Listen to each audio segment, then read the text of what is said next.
Welcome to the Takedown with Brian and Jesse, a new culture and politics show. We got a great show for you today. We'll be talking about a few topics. We're going to talk about all the drone strikes going on in the Atlantic, as well as we're going to do an analysis on the SNAP program. And then we're going to talk a little bit about Gavin Newsom. So let's get started. Hey, Jesse, you there? Hey, Brian, how we doing? Good. I'm doing terrific. Well, we got a bunch of stuff to talk about in this show today. So we're going to start with the Trump and Hegseth drone striking the ever-living shit out of people in international waters. I love it. So Like it's yeah, not only as a conversational topic, but as a tactic. it well, that's part of what I wanted to talk about. So in case you're not aware of what's going on, there's tons of drug boats, running between Venezuela and wherever else. Well, it's Venezuelan drug boats. I don't know if they're just going between Venezuela and other places, but you know, uh, the admin and Pete Hegseth has decided that they are bringing poison to our shores. They're bringing drugs to our shores, and so I'm repeatedly seeing these strikes on X from the Pete Hegseth account, where they're just destroying these boats, with I guess predator drones or whatever. And I got a couple thoughts on that. Yeah, have you seen any of these? Have you seen the videos? We're going to some pretty unanticipated places, right? Like definitely not their intended destination. No. Uh, but no, Uh, I haven't really seen any of the videos on it. I am kind of, sort of in the know, like I've heard about it, right? But not like I'm okay. not read up or anything. Okay. Well, I'll send you a video after this, and I'll also show everybody who's watching the video. But it's these boats, like you can tell that they're sketchy boats. Okay, Oh, they're all sure. black. They got like five engines. I mean, they're carrying just barrels and barrels and barrels of stuff, and it's pretty obvious that they're up to no good. Yeah. So what's been happening over the last few weeks is every like 3 or 4 days, they'll post a video of it'll be a boat just driving through the ocean, and then it'll just catch a missile to the face Yeah. and blow into smithereens. So the I gotta tell you, I kind of like it. I kind of like it. There's some people who are saying, oh, due process this, and oh, they're just fishermen, and part of what I wanted to mention about this whole thing is, for sure, or at least I think so, that you know Trump is saying, they're saying, Pete, post these things on X because you're going to get the Democrats to come out in favor of Venezuelan narco terrorists.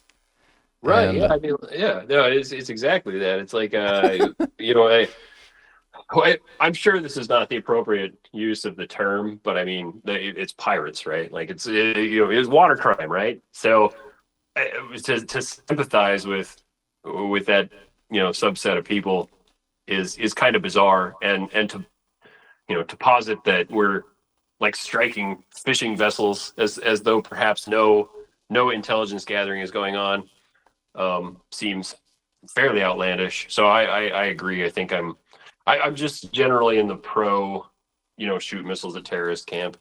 definitely, I mean, any time a Venezuelan drug runner can catch a Hellfire missile to the face, I think that's no problem at all. And it's not like it's happening in someone's country. A couple of people are saying, oh, this is, war or whatever. I mean, it's international waters. There's no, I mean, it's sort of lawless in the sense that no country's laws apply. I mean, obviously, whatever you do in those waters, when you make it to your home country, you may have a particular problem. But I mean, they're striking these people in no man's land. Right. Yeah. And That's why I don't take cruises. Yeah. that's right, yeah. And when you see this picture, I mean, anyone with an IQ higher than that of a cucumber can see that this is not a common fishing boat. This is not just some guy out there with his son, you know, fishing for trout or whatever you find in those waters. It is clearly running tens of thousands of pounds of stuff. Because why do you need a boat with like six motors? Yeah, I think it falls into the category. Well, I suppose it would depend on who's saying it, but I suspect that you could accurately describe most claims that these are just fishing vessels as intellectual dishonesty, right? It's people that know that what they're saying is not true, saying it as though it's true, so that people that don't know will think that if that tracks. It does. Um, it's frustrating. It's a common. I mean, it's all too common anymore. Like a lot of people are participants in that sort of rhetoric. But yeah, certainly here, right? There's no possible way that an elected official is like these poor fishermen, like in like sincerely, right? Yeah, no.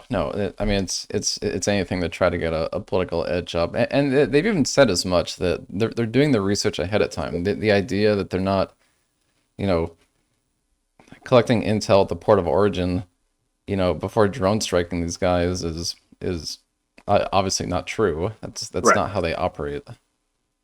As far as the like due process piece, uh, even my wife said, "Why don't we just get them at our border and Oh, prosecute them?" And it's like, well, for one, we don't know if they're coming to our border yet, and two, why not? I mean, these are not American citizens. These are not people that are breaking the laws on our soil. This is no different from like drone striking Soleimani. In yeah, fact, this is even more palatable because it's in the middle of international waters. It's not even in someone's country. right. Yeah, So the idea that so I think that there's like a grayish kind of area these there days is, as to where due process does and does not apply. And I mean, it's only I'm sure that I'm going to draw a line for where it started to get muddier for me, and that was like the post 9/11 timeframe when we started looking at like hey, we're going to just ship this terrorist off to this place and keep him in a dark room for the rest of his days without any due process, and like you can see how that can a work if we got it right, and b be a serious problem if we got it wrong. And uh, I here I think we're in pretty clear territory, right? That we're not talking about an individual that's like a citizen, right? Like a person that would be entitled to due process under any circumstances, more or less. yeah, We're not talking about an act of direct war where the notion is almost completely gone, right? It is kind of a fuzzy space, but international waters, drone striking, terror pirates, essentially terror pirates. That's what terror I'm starting to call pirates. I like yeah. that. Um, I don't know. To me, it feels like a funky idea to even, you know, just how would you go about it? Like, what's the practical path towards due process on a dude who's hauling whatever nastiness they're hauling through through the open seas. And even if you did come prosecute them in America, like then what? You put them in American jail for like 50 years? Or I don't what there's some like legal technicality and now they get citizenship here or something, Good Lord, probably. So you you what would know? like the actual path is is it entirely dependent on what judge they get in front of, and if they land in front of the wrong activist that's sitting on a judge's seat, it very well could end up in like, oh, well, I mean, this horrible like these proceedings have been traumatic, so I'm only going to sentence you to 6 months, and these proceedings took 8 months. That's time served, buddy. Enjoy your stay in America, which is somehow permanent.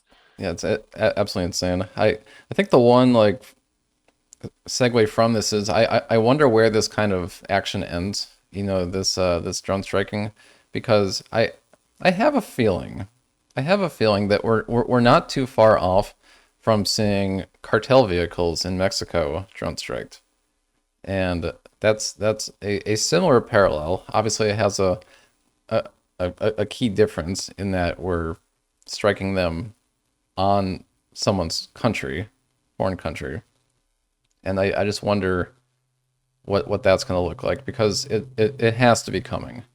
It's got to be. I mean, if we're going to strike drug boats, there's no reason why we wouldn't strike, SUVs going across the desert in Mexico. Yeah, I kind of wonder about that too. And you're right, that puts us into a way fuzzier territory, right? Because I mean, that starts to look significantly more like like open warfare. I would think Um, so. I think they got to be pretty careful there. yeah, unless you get the cooperation of, the Mexican government, in which and like, the fact that you don't get the cooperation to me has always kind of implied what feels like an open secret about that country, which is to say that they're kind of, there's some cahoots, right, between the Yes, cartel yes. and their general governance. And I mean, maybe that's kind of forced cahoots, right? Like maybe you're in a space where you start drone striking cartel vehicles and put them into a less comfortable position, and suddenly the government over there is like, yeah, let's do this. I mean, that's possible. Could happen. I think part of taking this kind of action that they're taking anyway, it's really, I think, supposed to be a deterrent. I mean, any any Venezuelan drug runner with cable TV right now or access to X is like, man, am I going to be the next one to catch a missile to the face Yeah. or yeah, I don't know. So, I mean, it hasn't worked as a deterrent yet because I mean, they've struck like 10 drug boats that I know about, just ones that I've seen. Who knows how many ones they did that they didn't show. Yeah. Now I've just got now my head's in a space where, I'm on X. I'm the guy that's thinking about running the drugs, and I'm like, oh no, hey, was that terror pirate Doug's boat? Oh, Yeah. right? Well, when you see this image, you'll know. Yeah. Okay, move on to the next topic. Next topic is the SNAP program. Mm, So, I mean, I've known about this for a while. I haven't given it much thought, obviously, and I guess I want to preface this by saying, and I'm assuming you're probably the same way. I'm generally charitable, actually, not in the sense that I donate to charities, but in the sense that if I witness with my own eyes someone struggling, I would help them. You know, like even if it was someone I didn't know. Like if someone showed up my front door and they're like, "I'm starving. I need food." I'd be like, "Here you go, man. Here's a bag of food." You know, it's fine. It's all good because I can do that, and it's okay. So I don't, you know, my objection to this program is not so much the theory, but the fraud. So I think that's what I want to talk about. What we learned recently, and I don't know if you're super caught up on it, but we learned that there's 40 million people on Snap, and if you do the math on that, that is about 8% of the American population, and it's about 37% of the working age population. And those are big numbers. they are. So no disagreement with your preface there. I think on the Snap front, the thing that bums me out most about it is I grew up like in a not, super great spot, right? Like I knew plenty of families that were engaging with the benefits at the time, and I don't like to see how it's evolved. And it's kind of a weird thing to explore, but there was a degree of shame when I was a kid if you were taking these types of benefits, right? Not not only expressed from like peer to peer, which is to say kid to kid, but also from like a parental perspective. And I don't think that shame is generated by, hey, I'm taking money from the government. I think that shame is generated by the implication that you have failed to provide for your family yourself and have therefore been forced to turn to this thing. Now, I'm not asking for like shame out of people that are on the program. I don't think that that's what I'm getting at. What I'm getting at is that it has evolved to the point where people that are on these programs will like take to TikTok to celebrate the concept that they're, oh, look at me, I've got all this money coming in from the government and I didn't do anything. And that shift feels super unhealthy, right? Because we were in a space where you landed in this and this is very clearly first person observation. I'm sure the latter camp existed when I was a kid too. I just didn't see them. But and I mean, how would you? No internet. Uh, but the idea that like these people would celebrate it implies that there's no movement from them to get off of it, and Right. then they're spreading it through this celebration, and that's how we end up with 40 million people. Well, free money, and this guy's doing great, right? He's out here on TikTok living it up. Why wouldn't I do that? Um, and then the program just gets bigger and bigger. People are worse and worse for it. And I don't know if you've ever noticed this, and this is, shot across the bow on something that's not going to land real well with everybody. I have never seen a person on TikTok talking about how much they love their SNAP benefits that doesn't weigh at least 250. It's it's 100% of the time. I have not. Yeah, I have observed the same thing that you're talking about, and you brought up you brought up a couple things. So I see I see SNAP recipients as falling into one of three categories. The first category is obviously people that truly need it, and I'm really actually not opposed to that. If you fall on hard if you fall on hard times and you've made good decisions your whole life and you've done the best you can and you need a month worth of help or something, I'm all for it. I'm all for it. I think that's a good place for my money to go. But I'm trying to put myself in that group's shoes. If I was in a situation where I needed to take free food from someone, first of all, I would take whatever they give me. I wouldn't be picky. I wouldn't be like, give me the cookies and the whatever. I'd be like, give me whatever you can. I'll take whatever you can. I'd be grateful for that, whatever it was. So I think that's the first group. The second group is the like it's not quite fraud, but I'm gonna call it the lifestyle recipients. These are people who are likely to collect SNAP benefits for say 30, 40 years, not because they're unable to work, but because either they're choosing not to or they've made bad decisions and they're, blaming someone else as to why they got to do it, or they've just gotten so used to it that it's just a nice bit of help. So that's the second group. And then the third group, I think it's just overt fraud. Fraud. People collecting it when they shouldn't, meaning not eligible, or they're somehow converting that money into stuff that's not food, like drugs or alcohol. Yeah, yeah. There's lots of ways to do that. So back to your, yeah, the idea of it's the time frame thing, right? So you touched on one of the major problems with this thing that's changed over time. If you go and injure your leg, a doctor will give you a crutch, not so that you can walk with a crutch forever, but so that your leg has a chance to heal. If you find yourself in a crap position because you've made some financial miscalculations, the government will give you money to eat, not because they want to pay for your food forever, but because they know that you need time to get financially well. And that aspect of this is completely broken at this point. We don't say, hey, here's a little help. You've got 6 months to sort your shit out. We go, hey, here's a little help. Get back to us if you sort your shit out. I was shocked when I heard that 40 million people number. That's a crazy number. Like I'd that's never heard not. it until just now. Yeah, that's not the number that I thought it was. If you asked me how many people that I thought was on Snap, I would have probably said like 5 to 10 million. Not I 40. certainly wouldn't have said 40. Yeah, I would not. Yeah, no way. And yeah, I don't know what you do about this because I do. you, one side, one idea is just cancel everything and make everybody reapply and do means testing or whatever. But the problem is that harms the people that truly need it. At the but the upside is that it hopefully fixes all the fraud.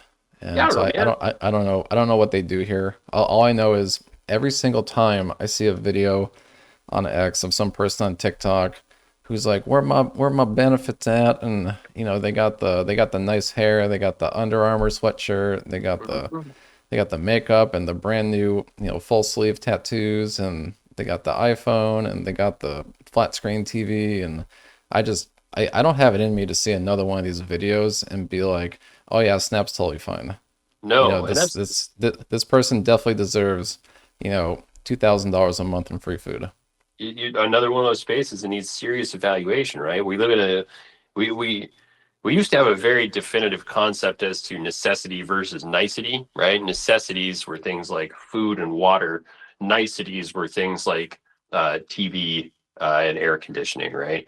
And I mean, over time, those things have started to kind of like change, and people will put in arguments that are not entirely uncompelling, like, well, cell phone's a necessity. That sounds overtly insane, right? But then we're talking, well, how do you expect this guy to get a job? How do you expect him to get a call back from an employer without a cell phone? Hey, okay, it starts to make you think, right? So, you do have to figure out what those categories look like, in current world, but they don't look like a 50 something inch flat screen TV. They just don't, It right? does Like not look there's like that. No. no, there's no circumstances in which that looks like that. They do not look like $2,000 worth of tattoo work, right? It's No.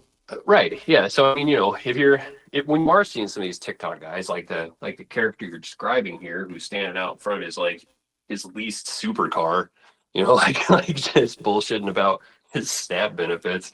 Like, man, that guy's made some poor decisions, and he's made them not incidentally landed on this program. He's made them after landing on this program, right? He's made them because he is aware that he does not have to pay to eat. Um, Yes. yeah, and I don't know. You said you don't know what to do about it, and I certainly, once you get into the nuances, that's true of me as well. But I think step one is we reimpose that ticking clock. Like, I don't even care if it's a long ticking clock the first time that we look at it. Let's say 18 months. You have 18 months to sort your stuff out. If you haven't sorted your stuff out after 18 months, you can reapproach us, but you're going to be viewed with incredible scrutiny. Yes. Yeah, I think yeah, and there's no instance where someone's collecting for 5 years, 10 years, 20 years, because now it's just generational. You're making that part of your income. Absolutely. You're not focused on the like why do you have it in the first place?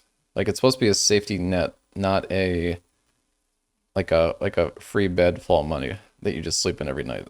That doesn't make sense at all. And I really feel for the people that need it because they're going to be the ones that end up getting harmed when the actual reform comes down. And it's going to be Yeah. due to all these people who are abusing it.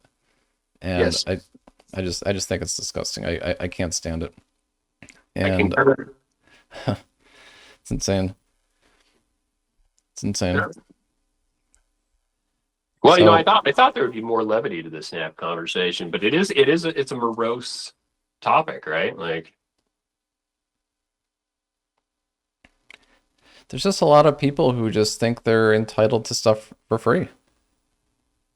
yeah, And yeah, I try to I always try to put myself in the shoes always. If I was super poor, talking like $500 a month or $1,000 a month or something like that, um, I would find a way to make it work. Beans, rice, whatever. There's but now it's like why, you know, so then there's the argument about like junk food versus not junk food. And I did find one I found one study on this, and SNAP recipients are on average a higher percentage obese than non-SNAP recipients. And I can't help but think that's just due to the food allowed. So, but if you say like you can't buy ice cream with SNAP, the first thing you're going to hear is, but the kids, why should my kid not get an ice cream cone? Because you awful Republicans or whatever don't want to fund my kid's ice cream cone. And it's like, well, we're not saying what you can't buy for your kid. right. We're It's saying if you're asking for the money that was produced by somebody else to help feed you, then those people kind of get a say. And I mean, I certainly don't want my tax money going towards promoting obesity. no, this we probably need to square like a topic for just this subject for a later point, because the obesity thing is its whole talking point unto itself. But I agree, man. Like, I think, like, I have active kids, and there was a period of time there where one of them was like ice cream, ice cream. It was just like this thing that she wanted like all the time, right? And eventually, like, I had to sit down with Mrs. and have a conversation on the subject. Like, I get that she's an active kid. I get that like this is, but man, she's still gotta eat right, right? And we had to like come together and plan like a, like adults, right? And decide that this kid doesn't get ice cream every day.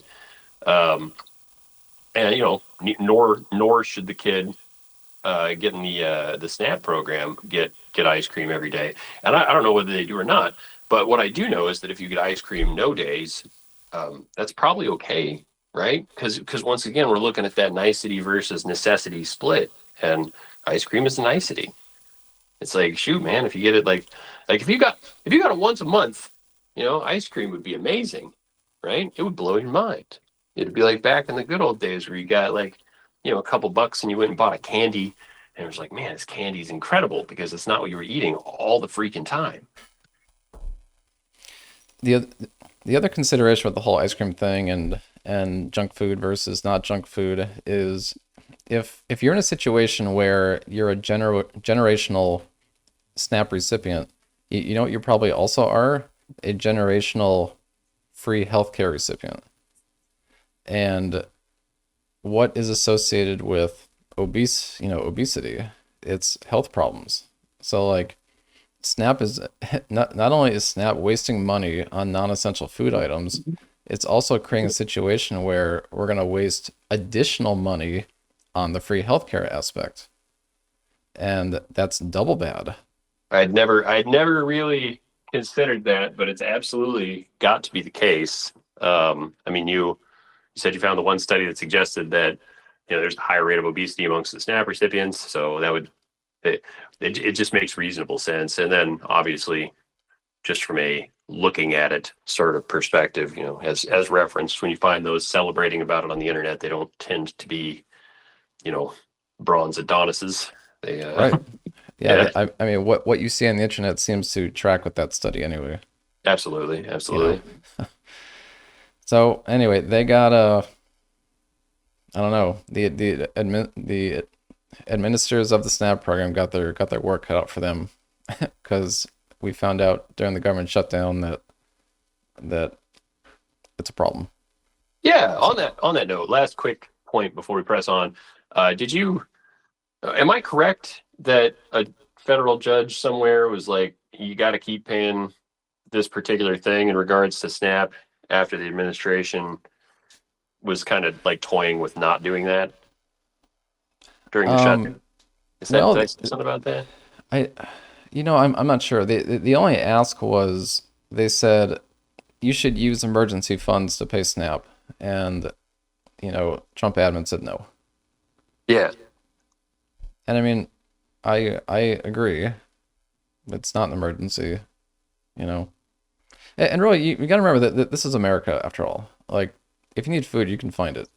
Go to any church, they'll feed you. Right. It's not. There's numerous ways to acquire food in a situation like this. You're not gonna be able to acquire 3K a month worth of food, but you could certainly acquire enough to survive until you figure your shit out. Right. Yeah. All So, right. but yeah, I don't know. I saw a judge's ruling. I don't remember if it was related to SNAP or not. I'm like kind of looking at it while we're talking here. It's yeah, I don't know. We'd have to look at it a little bit more in But yeah, depth, probably.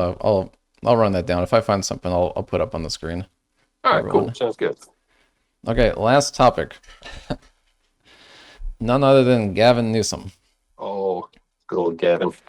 So the the the main thing I wanted to discuss here, obviously this guy's running for president. There's no question about it in my mind anyway. I mean, I don't think it's confirmed, but I don't. If you just put him aside for a second and say maybe he's running, maybe he's not. Who would they run otherwise if not? I mean, Kamala's not going to run again, although she said she might, but I don't think that's going to work out. Who else would they run? They're not going to run like AOC. I mean, Bernie Sanders is not going to. I mean, he might be a candidate, but I mean, it hasn't worked out for him in the last 10 times. How old is that So, guy? Guy's got to be like 100 at this point. Um, No, I have seen the looming threat of a Kamala Harris AOC ticket, and I can't think of, like, if somebody was like, Jesse, pick the two least fit to govern people that are currently in politics, I would go Kamala Harris and AOC. Um, it's the craziest idea I've ever heard. At the same time, like, more power to you, because that's a guaranteed GOP win. I Uh, would think so. Yeah. I and I and don't think Gavin's far from it either. Honestly, I mean, the guy outside of California, the guy is kind of a national joke, and inside of California, like, they don't really like him very much. I don't know. I don't have any idea how this guy gains any political momentum. I think it's the same reason that Mamdani is about to win, New York mayor, is people aren't thinking. They're not thinking about any of that. It's just Republican bad, and so there's no other option.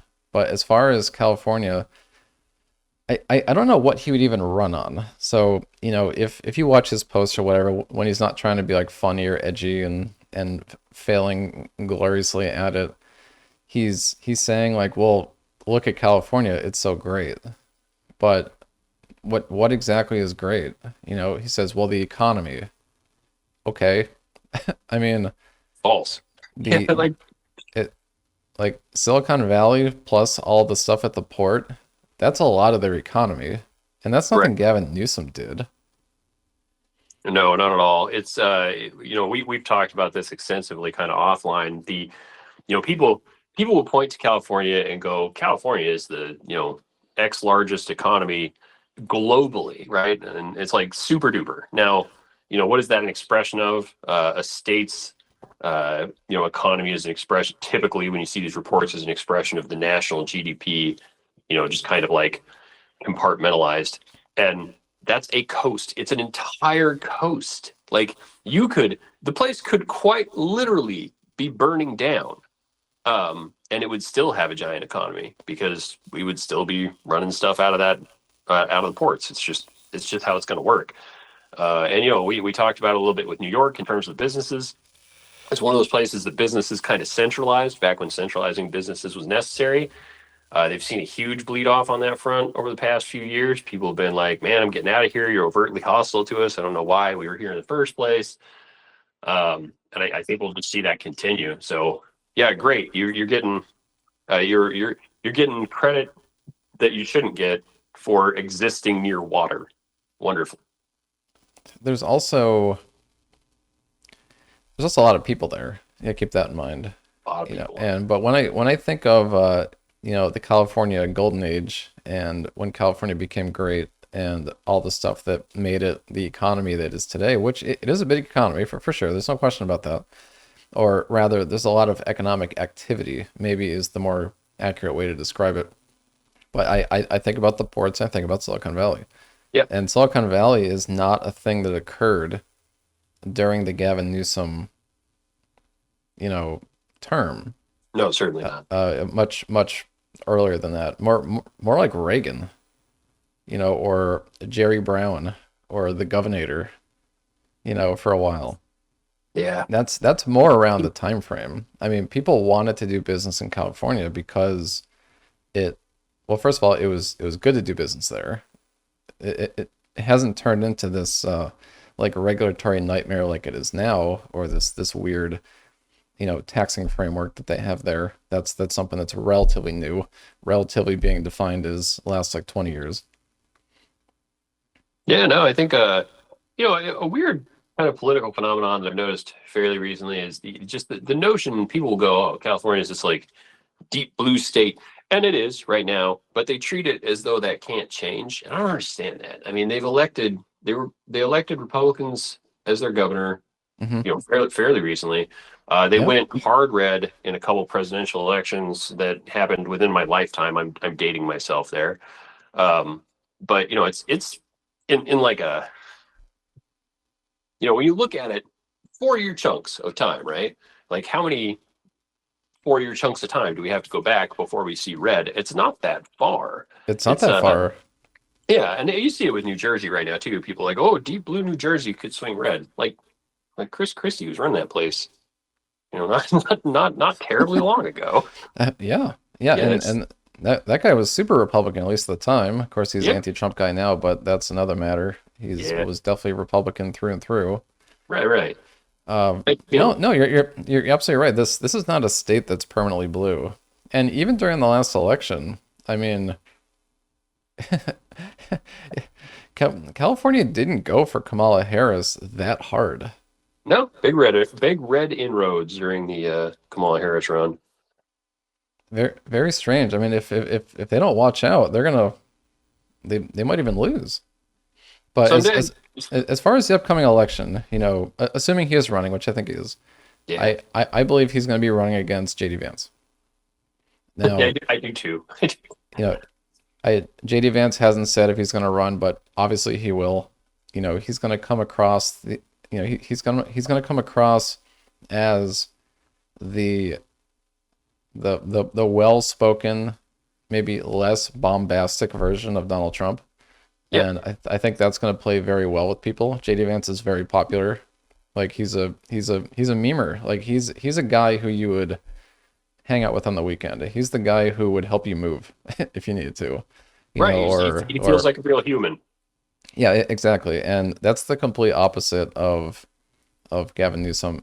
Did I ever show you that picture where it was like your choice for president is clear, and on the left side it was like Gavin Newsom wearing his probably $1,000 scarf, looking all distinguished, looking at a book or whatever, and it was like JD Vance in the bathroom with the girls like peeing in the urinal. Yes, yeah. And was it trying to angle towards Gavin Newsom there and Yes, smiling incredibly? Yeah, yes, because one of yeah. them's so relatable, and the other one's like this, like just perfect picture of the affluence that's destroyed California politics. That's basically what the comment said. One of the top comments was, all I learned here is that JD Vance is very relatable and Gavin Newsom's a giant douchebag. Yes, yes, yeah, Yeah. yeah. No, And that's really all that picture showed. And I'll show it for everybody as well on the screen. But that's it. It's like people don't want the Gavin Newsom type guy. You know, they want a guy like JD Vance. They want a guy who's very relatable. Like JD Vance is our age, which is crazy if you think about it, because the average age in government is, in the Senate, the average age is like 62. In the House, the average age is like 50. JD Vance is like 41. that is nuts. Yeah. So, I mean, we're going in the right direction there. But whether he said or not, he will run and he will win. Now, Yeah. does he have the correct experience? Maybe not. So did you happen to see the Gavin Newsom debate with Ron DeSantis where he got absolutely destroyed? I'm aware that it happened. I didn't see it. Yeah, it was really bad. Like Ron DeSantis absolutely hammered him, and it was not a good look for Newsom. And largely what Ron DeSantis stuck to was look at Florida versus look at California. Yeah, And that's an easy case to make. easy. And that's what's going to happen on the national stage with JD Vance. It's going to be look at America, what we've done, versus look at California. You want America to be California, vote for Gavin Newsom. If you want America to be, what's been going on the last 4 years, which there's been a lot of good, and I think there's going to be a lot of good at the end of the 4 years, but that's Yeah, going no, to make the choice pretty clear, and that's who he's going to have to beat if he wants to be president. the thing that you said that I thought was interesting. I think this was like this was offline somewhere, but you referred to Newsom as chameleonish, and I Hmm. think Yeah. that's an incredibly apt description. So just going back to that meme, right? So he's standing there, his dumb little ascot or whatever he's wearing, and once he notes. Like he takes it in, he goes, people didn't like that, right? So now when you see him, he's always in this like button-up t-shirt and jeans, and he's got like, the top button undone, no tie. He's a casual kind of guy, right? Casual kind of guy that really likes gender affirmation stuff, or doesn't, depending on who he's talking to, right? Like I don't know. I listened to a little bit of his. I don't know if it's still around, but that podcast that he was doing for a minute where I think he had JD Vance. Did he have JD Vance on there?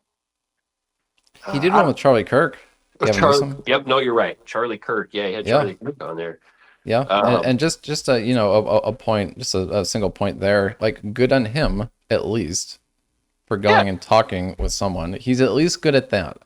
If I'm forced at gunpoint to say a nice thing about Gavin Newsom, I'll say that he'll at least go talk to people. yeah, yeah, and bend to whatever. He's the leaf in the wind politically, right? Right. Like he Well, can see that this movement, is losing steam, and if I hit my horse here, I'm in trouble. Um, that's and right. the I don't know. I think that perhaps over time, the general populace has gotten better at connecting those dots, at looking at this guy and being like, you're not even a person. You're talking points that were prepared this morning. That's right. Well, that yeah, he's trying to be the thing that people want. Like JD Vance does it naturally. People meme about that guy all the time, the JD Vance memes, and then this Halloween he wears one of the wigs from the meme. Gorgeous. And but you can tell that he's not doing it to fit in. He's doing it because that's just who he is. Like that's Yep. what he would have done even if he wasn't vice president. Yeah. Yeah. Yeah. Whereas Newsom's trying to do it, he's trying to do it to fit in. And it's just so fake and people see right through it, or at least I do. Yeah. Yeah. I think most people would at this point. It's I don't know. It's always sat bad with me. I think I once referred to just activism in general, or like the meme. I'll call it the meme version of activism. So this is dialing back to something we were talking about the other day. No King's Day is over, and I don't mean like over as in the date passed. I mean it's gone, right? It's gone in the same sense that everything that preceded it is gone, because the people that adhere to those, oh, they've got the 5 minute attention span that you would expect from any social media, activist. And I have trouble thinking of people that operate that way as fully fleshed out people. Like they're not. They're just a set of talking points that was presented to them, and that they can regurgitate until the new set of talking points is presented. And it's frustrating to try to converse with people that are in that mind space. Well, we have a phrase for those kind of people, and it's called NPCs. NPCs. Yeah, people that have their new dialogue chip, installed, and that's all they're capable of doing is just regurgitating what they're programmed to regurgitate, and Yep. that's all too common in modern politics. Well, I think that's about Gavin Newsom, isn't it? I don't know if we got That's much more that's to it. add. Yeah, yeah. Yeah. If I don't know if you have any final thoughts, I think I'll give you the final word. My final thought on it, I think, is he's gonna have quite the uphill battle. He's not relatable. He's not likable, and he's gonna be going up against a guy who people love. And My I don't know how he gets around that. I think my final thought is, I sincerely hope that we see both Gavin Newsom and Kamala Harris on a primary stage, because holy cow, that'll be great television. I can't wait. Yep. Well, okay. Well, thanks so much for a great show, and I think that's all. All right, buddy. Good talking to you. Cool. You too. Take care. Yep. Bye. Bye. Thanks so much for watching the Takedown with Brian and Jesse. Hopefully you enjoyed the show. If you want to see more of this kind of stuff, let us know in the comments about what we should talk about next. Have a great rest of your day or night, and we hope to see you on a future show.